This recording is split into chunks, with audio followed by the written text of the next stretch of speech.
Good morning दोस्तों, स्वागत है आपका एक नए वीडियो में, मेरे व्लॉग में। आज का मेरा जो ट्रिप है वो है रिंगी गांव से और नीति वैली की तरफ। नीति विलेज आज मैं जाऊंगा और कल का दिन बहुत बढ़िया रहा, तो मैंने नेगी जी के यहाँ पे स्टे किया था रात को, तो इसकी वीडियो भी मैं आपको दिखाऊंगा रूम की। तो अंकल का नाम है पूर्ण सिंह नेगी और भैया हैं यहाँ पे, उनके बेटे, ये हैं आर्मी में। तो भाई अगर आप लोग यहाँ पे आना चाहते हो भविष्य बद्री में, तो इनके यहाँ स्टे करो। बिल्कुल रिंगी गांव में मेन रोड पर ही इनका घर है और होम स्टे है, तो इनको थोड़ा सपोर्ट भी कीजिए। और बाकी अगर कभी आपको गाइड की ज़रूरत है तो भी नेगी अंकल उसमें आपकी हेल्प करेंगे।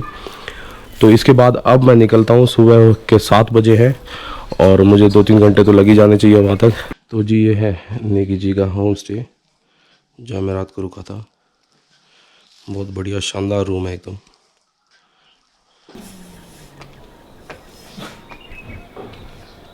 तो मेरा सभी सामान रेडी है और सुबह के 7 बज चुके हैं और अब मुझे फटाफट निकलना है। आज का मेरा सफ़र है करीब 70 किलोमीटर और गूगल देवी इसमें बताती है कि मुझे 2 घंटे लगने चाहिए, लेकिन हमें गूगल देवी की इस बात को नहीं मानना, क्योंकि सफ़र का मज़ा लो और रुकते हुए चलो।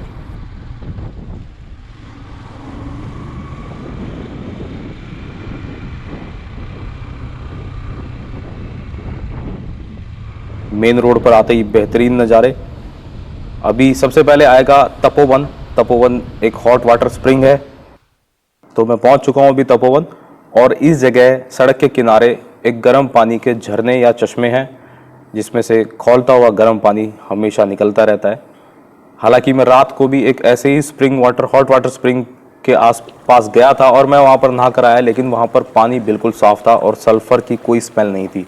लेकिन यहाँ पर मुझे दूर से ही थोड़ी थोड़ी सल्फ़र की स्मेल आ रही है और ये पानी बहुत बेहद गर्म है।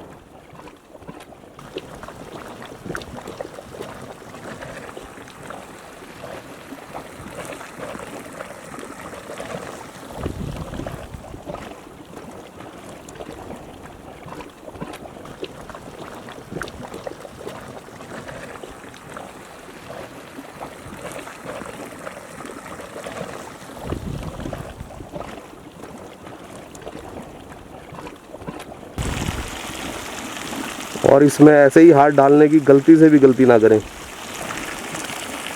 क्योंकि बहुत ही ज़्यादा उबलता हुआ पानी है।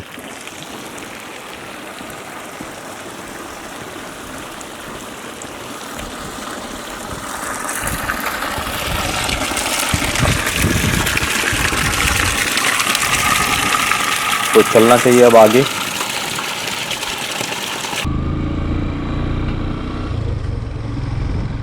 वैसे ये रास्ता रोमांच से भरपूर है। काफ़ी जगह रोड कटिंग ऐसे हुई है जैसे लद्दाख या स्पीति वैली के रोड की कटिंग है। काफ़ी जगह काम चल रहा है और बहुत जगह रोड एकदम प्लेन और बहुत ही प्यारा बन चुका है।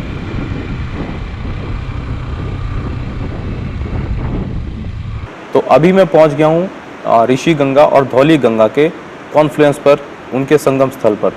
तो जो सामने से आ रही है वो है धौली गंगा और जो मेरे राइट साइड से आ रही है वो है ऋषि गंगा, जिसमें अभी बाढ़ आई थी, पूरा तबाही मच गई थी। आप सामने निशान देख सकते हो, जो ये सफ़ेद वाला जितना भी निशान दिख रहा है ये सारा सिल्ट है जो वो अपने साथ लेके आई थी। अब आप अंदाज़ा लगा सकते हैं कि अभी पानी का लेवल क्या है और सामने सिल्ट ने जो टक्कर मारी है वो लेवल क्या है।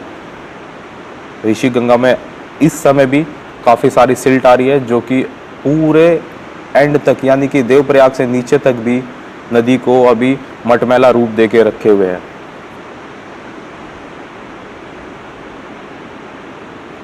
अब मेरा पूरा आगे का जो सफ़र है वो धौली गंगा के साथ साथ रहेगा और ये धौली गंगा तिब्बत बॉर्डर से आती है। अब हालांकि इसका उद्गम स्रोत मुझे नहीं पता।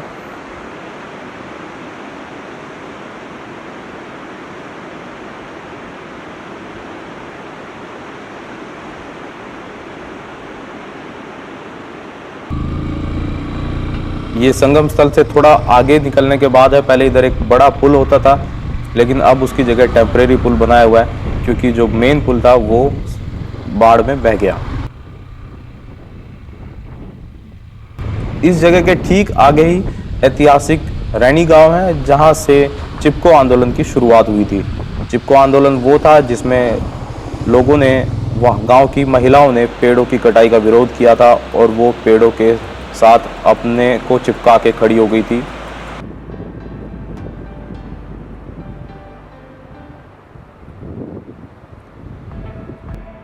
रैनी गांव से कुछ आगे निकलने के बाद नज़ारे बहुत ही शानदार हैं और ऐसे नज़ारों की कल्पना मैंने अभी तक नहीं की थी। नीचे एक छोटा सा गांव है और मुझे लगता है ये लास्ट बस्ती है, जिसके बाद अभी तक जहां पर मुझे आबादी मिलेगी उसके बाद कोई आबादी नहीं मिलेगी। इस जगह के बारे में मैं निकलने से पहले काफ़ी रिसर्च करके आया था, तो ऐसे पुल यहाँ पर बहुत हैं जिसको आप ऊपर से निकलते हुए रोमांच का अनुभव करेंगे। बीआरओ का काम यहाँ पर बहुत ही शानदार है, जिसने इतने टफ कंडीशंस में इतने चौड़े रोड बनाकर बॉर्डर तक हमारी आर्मी को पहुँचाने में हेल्प की है।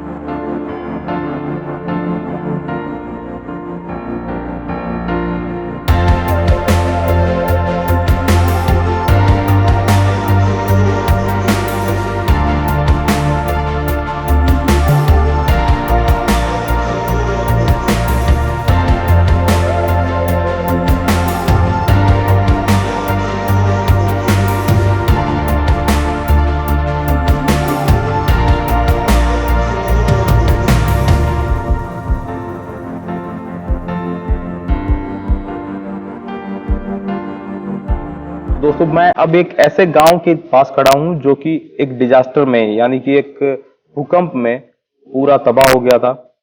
सामने एक नदी का उद्गम स्रोत भी है, नदी तो नहीं कह सकते, एक छोटी धारा ही है वो। और जहां पर मैं खड़ा हूं मेरे ऊपर भी कुछ घर है और नीचे की तरफ ढाल पर भी। तो मैंने किसी से पता किया तो उन्होंने बताया कि करीब 25 साल पहले यहाँ पर एक भूकंप आ गया था, जिसकी वजह से मलबा आने से ये गांव तबाह हो गया था।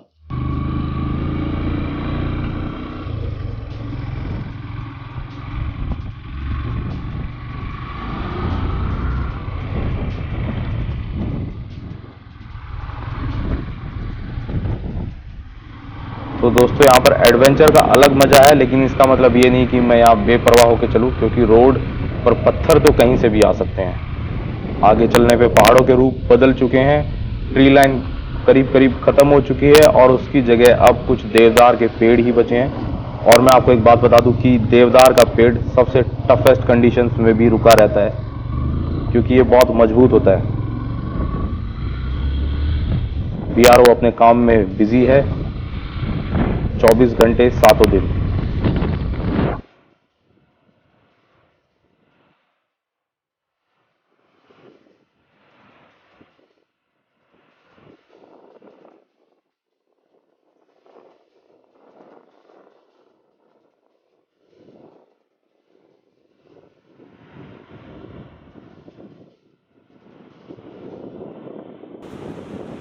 तो दोस्तों अब मैं आपको दिखाता हूँ हमारे इतिहास और हमारे सनातन धर्म से जुड़ी हुई वो जगह जो जिसके बारे में शायद बचपन में सभी ने पढ़ा होगा। मैं पहुंच गया हूं अभी द्रोणागिरी पर्वत के बेस के पास। ये जी हाँ, ये नीति वैली हम जाते हैं, वहीं रास्ते में पड़ता है ये। और मेरे जो पीछे है पर्वत वही द्रोणागिरी पर्वत है, जहाँ से हनुमान जी ने संजीवनी बूटी के लिए पूरा पहाड़ उठा लिया था लक्ष्मण जी के लिए। जब वो युद्ध हो रहा था लंका में तो लक्ष्मण जी जो है वो बेहोश हो गए थे। तो वहाँ जो वैद्य थे, सुषेण वैद्य, उन्होंने बोला था कि जो दवाई हमें चाहिए, जो बूटी चाहिए, वो सिर्फ द्रोणागिरी पर्वत पर मिल सकती है। तो हनुमान जी यहाँ पर आए, लेकिन उन्होंने देखा कि यहाँ पर तो सभी बूटियाँ एक जैसी ही लग रही हैं, जैसी उन्होंने बताई थी उस टाइप की नहीं दिखाई दे रही है। तो उन्होंने पूरा पहाड़ ही उठा लिया था। तो ये पीछे यही द्रोणागिरी पर्वत है वो जो आप देख पा रहे हैं। हो सकता है आपको यहाँ पर हवा की वजह से काफ़ी आवाज़ मेरी कम आ रही हो, क्योंकि हवा इस घाटी में भयंकर रूप से बह रही है। तो और दूसरा चीज़, द्रोणागिरी पर्वत के पास ही, पर्वत के ऊपर ही काकभूषणी लेक है, जिसका ट्रैक भी इधर से ही शुरू होता है। उधर शायद अभी रोड बन रहा है सामने वहाँ पर। और काम चल रहा है उस पर, लेकिन यहीं कहीं से उसका ट्रैक भी शुरू होता है। तो वो लेक भी बहुत शानदार है, बहुत सुंदर है, लेकिन उसका ट्रैक काफ़ी टफ भी है। करीब 3 या 4 दिन का वो ट्रैक है पूरा।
यहाँ पे काली माता का मंदिर है।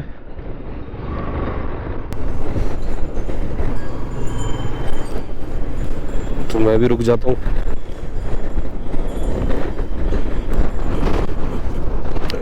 लेकिन इस हवा का क्या करें।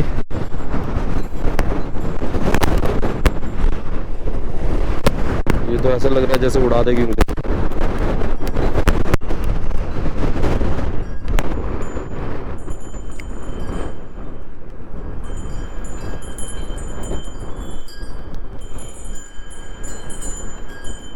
तो ये दोनों भाई आए हुए थे पूजा के लिए।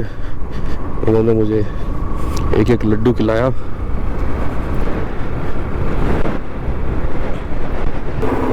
अभी काली मंदिर क्रॉस करते ही एक आर्मी की चेक पोस्ट है, जहाँ पर आपको बताना पड़ेगा कि आप कहाँ जा रहे हो। पर्पस आपका जेन्युइन होना चाहिए। वो आपसे पूछ भी सकते हैं कि क्या सर्च कर रहे हो।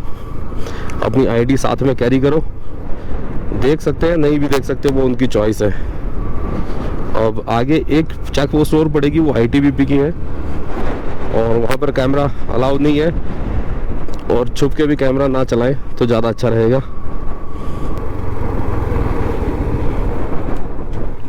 ओह हो, क्या नज़ारे हैं।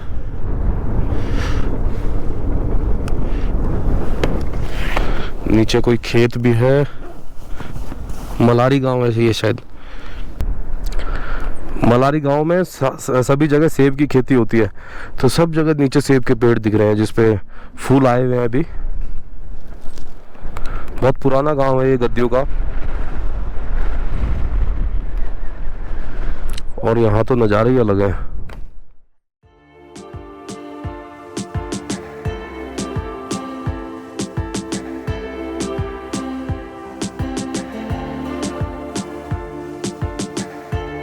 मेरा छोटू दोस्त आगे आगे दौड़ता हुआ, मैं रोकने की कोशिश कर रहा हूँ पर रुक नहीं रहा है।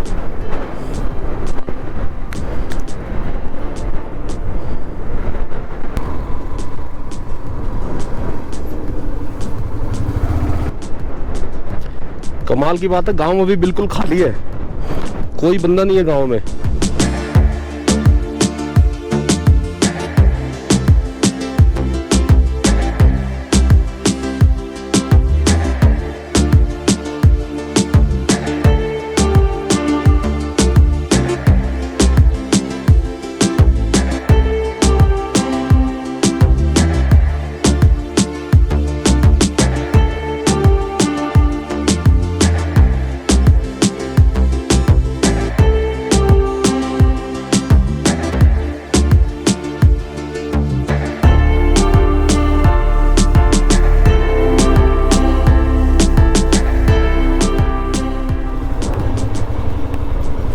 नमस्कार जी।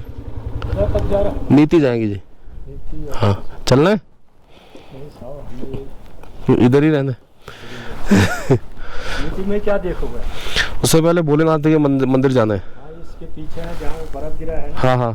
तो मोटर रोड से 2 किलोमीटर ऊपर कुछ चढ़ाई है, अच्छा तो बर्फ का वो है शिवालय। अच्छा, चढ़ाई कितनी है करीब? तकरीबन 1-2 किलोमीटर। अच्छा, अभी आए कहाँ? जोशीमठ। मैं जोशीमठ से भविष्य बद्री गया था, अच्छा, वहाँ से आया हूँ।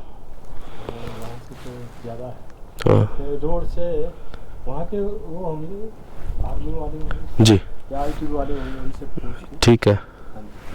ये गांव में तो गर्मियों में आते हैं लोग यहाँ पे? हाँ, बस अब अप्रैल के बाद ही आ जाएंगे। अच्छा, अब जब तक कहाँ रहते हैं वो लोग? यहीं रहते, चमोली, नंदप्रयाग, कर्णप्रयाग के आसपास। अच्छा, ज़्यादा चमोली के आसपास। तो अभी तो मुझे गांव में 2 ही लोग दिखे अभी तक।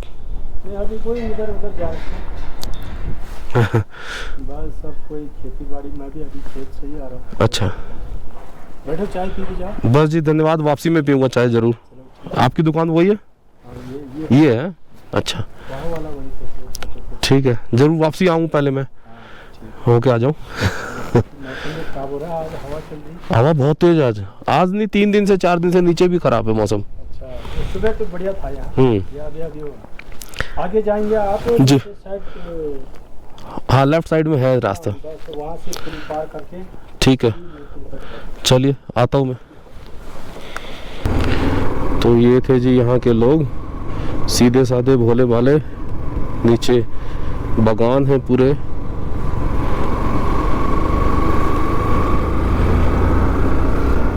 अभी यहाँ पे अगर ये मौसम ख़राब बता रहे हैं तो पता नहीं क्या होगा, बारिश होगी कि बर्फ़ गिरेगी या सिर्फ आंधी चलती रहेगी। तो मेरा टारगेट है कि जल्दी से जल्दी अब होके मैं वापसी आऊँ।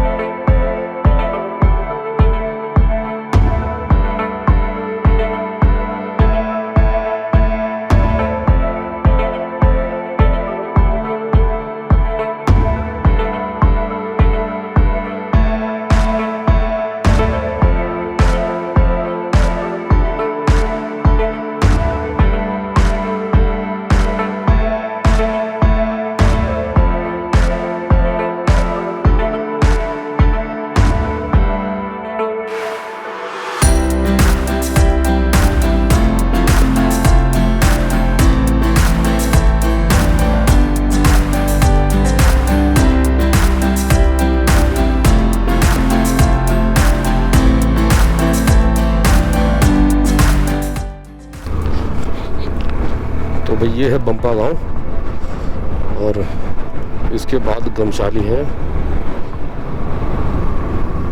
लेकिन नीति वैली नहीं आ रहा है भाई, बड़ी देर से चले जा रहा हूँ। गांव अभी बिल्कुल खाली है, एक भी बंदा मुझे नज़र नहीं आ रहा। यहाँ पे क्या है इन गाँव में, जो बॉर्डर के आसपास के है, कि अप्रैल में लोग आने शुरू होंगे और जैसी सर्दियाँ पड़ती हैं तो ये लोग नीचे चले जाते हैं।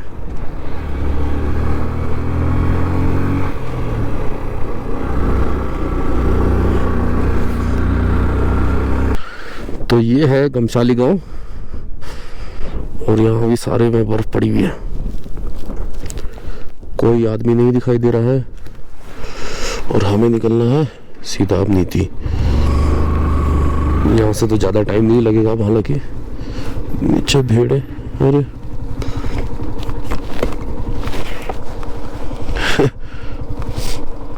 एक गाड़ी खड़ी हुई, यानी कि कोई तो है यहाँ पे। ज़्यादातर सरकारी लोग ही होते हैं इस टाइम यहाँ पे।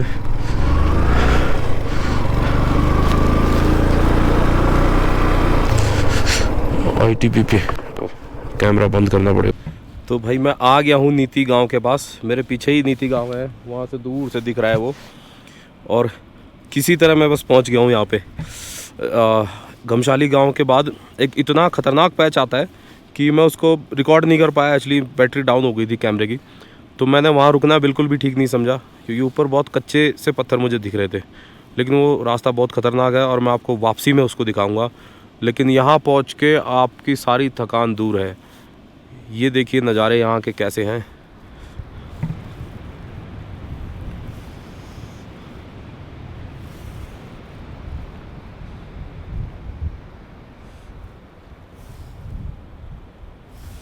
क्योंकि ये घाटी थोड़ा बंद है तो यहाँ पे हवा भी उतना तेज़ नहीं है।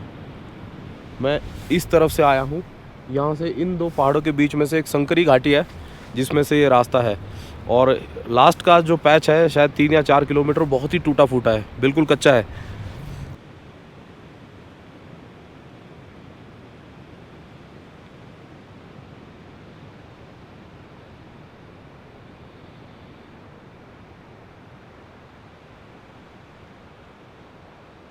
तो अब हम चलते हैं मंदिर की तरफ। अगर मुझे कोई साथ में जाने वाला मिल जाएगा तो बेस्ट है, नहीं तो मैं कोशिश करता हूँ कि देखते हैं सामान वगैरह रखने का कहीं से बनाता हूँ जुगाड़ और मंदिर तक होके आता हूँ, और उसके बाद चलते हैं नीति गांव। हालांकि मुझे ये पता है नीति गांव में कोई नहीं होगा, खाली होगा, लेकिन फिर भी देख के तो आना बनता है जब यहाँ तक आ गए हैं। तो मैं पहुँच चुका हूँ अभी नीति गाँव में।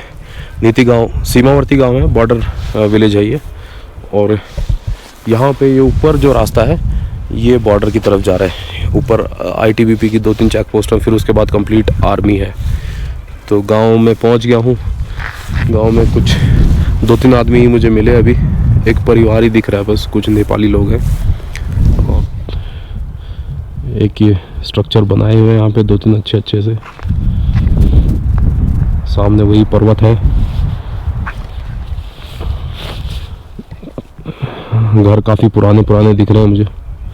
तो चलो थोड़ा गांव एक्सप्लोर कर लेते हैं, फिर जल्दी से निकलेंगे वापसी। ये बच्चे, नाम क्या है? वैसे तो यहाँ पे बिजली के कनेक्शन भी हैं, बट ये लोग अपना गांव पे तालों पे सील लगा के गए हुए हैं। गांव में भी बर्फ़ पिघली ही है जस्ट, ये बिजली का कनेक्शन इन्हें दिया हुआ है।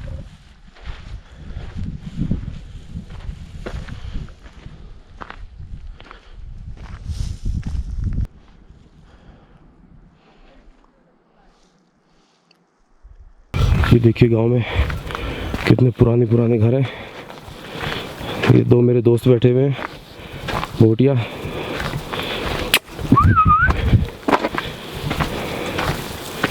हाँ भाई, भागता कहाँ है भाई? हाँ भाई,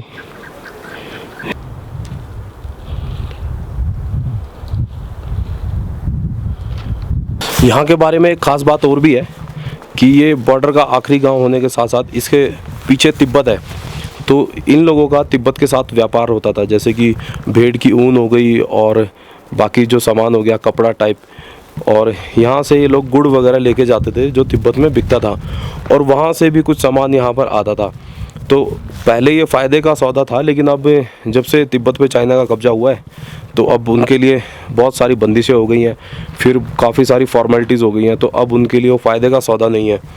तो यहाँ का जो व्यापार था, अंतर्राष्ट्रीय हम व्यापार इसको कह सकते हैं, तो वो लगभग ठप ही हो गया है। तो अब इनके पास यहाँ पर कुछ सेब के बागान है, कुछ आड़ू वगैरह के यहाँ पे पेड़ हो सकते हैं, तो वो बस इसी से अपना थोड़ा काम चलाते हैं। और जब यहाँ पे बर्फ़ पड़ती है तो ये लोग नीचे चले जाते हैं, चमोली या गोपेश्वर या नंदप्रयाग के आसपास इन लोगों के छोटे घर और भी हैं। तो अभी ये लोग वहीं पर हैं और धीरे धीरे वहाँ से आना शुरू होंगे। जैसे जैसे अब मौसम थोड़ा गर्म होगा तो सभी लोग आने शुरू हो जाएंगे। तो वही अब हम चल दिए वापसी। मौसम थोड़ा सा बिगड़ रहा है और समय भी ज़्यादा हो गया, क्योंकि मैं सुबह 7 बजे चला था तो अभी 12:30 हो चुके हैं। तो वापसी मुझे जोशीमठ भी पहुंचना है, उसके बाद थोड़ी देर विष्णुप्रयाग रुकूंगा और उसके बाद देखता हूँ वापस दिल्ली की तरफ निकलूँगा। और आज जहाँ तक भी मैं कवर कर पाऊँगा शाम तक वहीं तक पहुँचूँगा। तो ये है सारे नज़ारे यहाँ के। ऊपर एक मंदिर मुझे बताया था टंकेश्वर महादेव, लेकिन यहाँ पर कोई है नहीं और साथ में जाने वाला भी नहीं है, तो मैं सोच रहा हूँ वहाँ ना जाऊँ अभी, क्योंकि टाइम भी बहुत हो गया मुझे, और वो उसके लिए पैदल जाना पड़ेगा शायद 2 किलोमीटर के आसपास। तो फिर उसके बाद अगर मैं उधर चला गया तो लेट हो गया तो मेरे लिए थोड़ा दिक्कत हो जाएगी।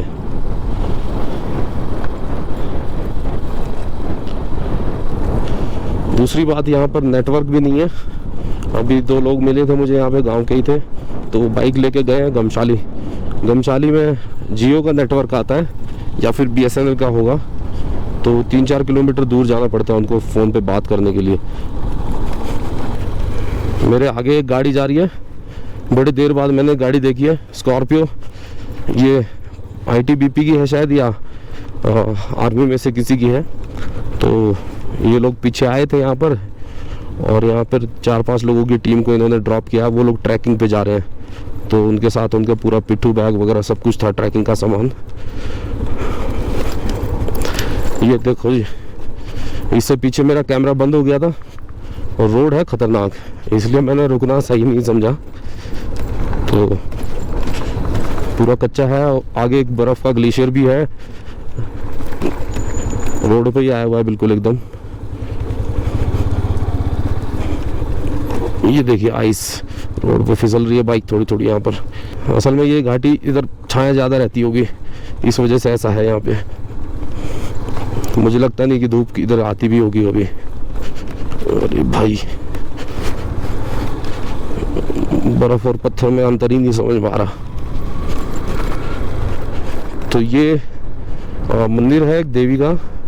तो वैसे सभी बोलते हैं कि यहाँ पर ज़रूर आपने हाथ जोड़ के निकलना है, तो हम भी ऐसा कर लेते हैं। जाते टाइम भी हमने किया था। जय हो।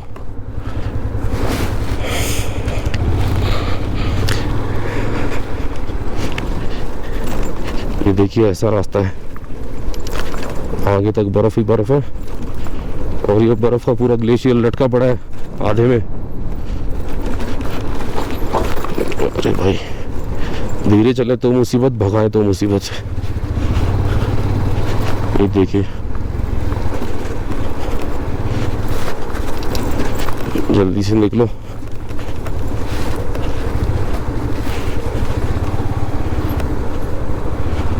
इस साइड रहने में ज़्यादा ठीक है, इधर थोड़ा सा फिसलन कम है, उधर फिसलन है। अगर टायर फिसल गया तो नीचे सीधा।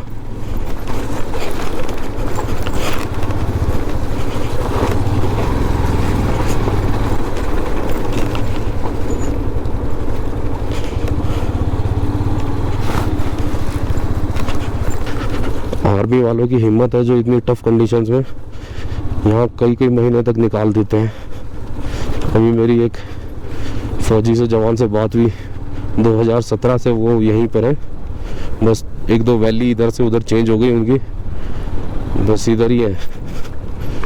तो हम लोगों को 4-5 दिन में ही बोरियत होने लग जाती है, और ये लोग 4 साल भी काट देते हैं एक जगह।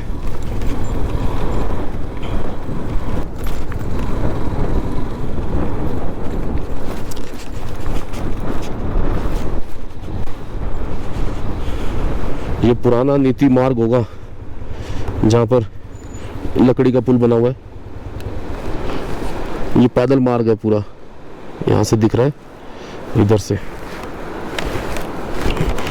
क्योंकि मुझे लगता है रोड तो अभी कुछ सालों पहले ही बना होगा। ये है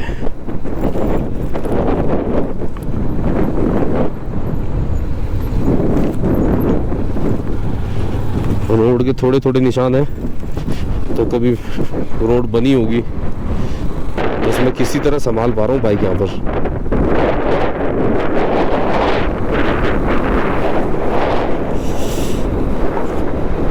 बस ये सुमना तक का कट पार हो जाए तो फिर तो पूरी घाटी खुली हुई है, रोड चौड़े है। यहीं पर रोड थोड़े पतले हैं अभी।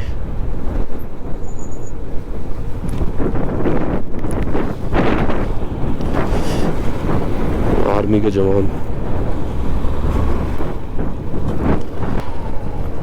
हाँ जी, आ गया आपका नेटवर्क? यहाँ से फोन होता है। अच्छा, होता है। ठीक, मैं भी आ गया घूम के, निकलते हो। चलो ठीक है जी, ओके जी, नमस्कार।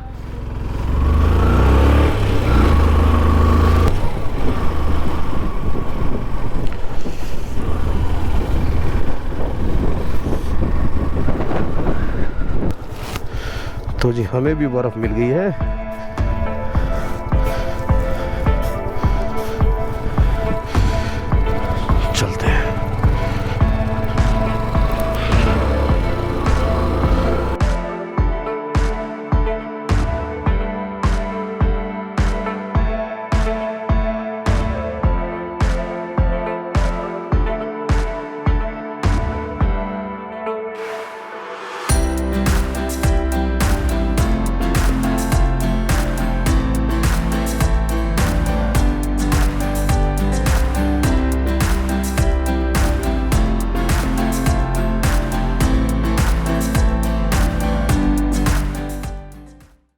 तो अभी रुका हूँ मलारी गांव में, थोड़ा चाय वाय पियेंगे, एक रेस्ट लेंगे, फिर उसके बाद आगे बढ़ते हैं। ये भी पुराना गांव है काफ़ी, और यहाँ पे भी अभी आबादी नहीं है ज़्यादा।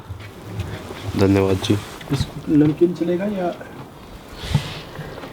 ये है सब? अच्छा, मानी का तेल, ये खुबानी का है। जहाँ ये मालिश मुलिश के काम आता है, जोड़ों में दर्द वगैरह, ठीक है, कमर में जहाँ चोट भी लगी है, अगर इसको मालिश करने से ठीक है जी, ठीक ठाक हो जाता है। चलो कर लेंगे, आपने बोल दिया तो इतना। जी हाँ।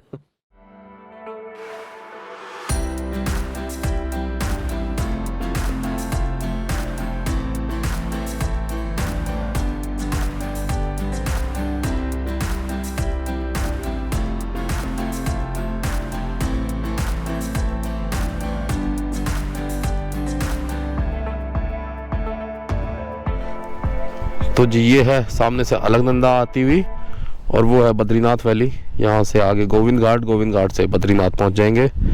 ये हम आ चुके हैं औली में, और यहाँ पे कैंप भी है, तो हो सकता है मुझे भगा भी दें वो। तो चलिए निकलते हैं यहाँ जल्दी से। तो जी आज जो नीति वैली की जो वीडियो है, मैं इसको यहीं पर ख़त्म करता हूँ, क्योंकि ज़्यादा लंबा स्ट्रेच करूँगा तो फिर बहुत लंबी हो जाएगी ये वीडियो। ऑलरेडी मैं बहुत सारा शूट कर चुका हूँ। तो अभी मैं पहुँच चुका हूँ विष्णुप्रयाग, और कुछ देर यहाँ पर बैठूँगा मैं, और विष्णुप्रयाग के बाद फिर देखते हैं, निकलता हूँ श्रीनगर की तरफ, ऋषिकेश की तरफ, और आज मैं जहाँ तक भी जा पाऊँगा वहाँ तक कवर करूँगा। सो इस वीडियो में आज के लिए इतना ही। आपको कैसी ये लगी वीडियो, उसके बारे में मुझे कमेंट करके बताएं, और thank you for your support. आपने बहुत सपोर्ट किया मुझे अभी, और काफ़ी अप्रिशिएट किया बहुत सारी वीडियोस में। तो जो लोग नए हैं मेरे चैनल पे, वो लोग लाइक कीजिए, सब्सक्राइब कीजिए, और जुड़े रहिए मेरे चैनल से। मिलते हैं अगली वीडियो में।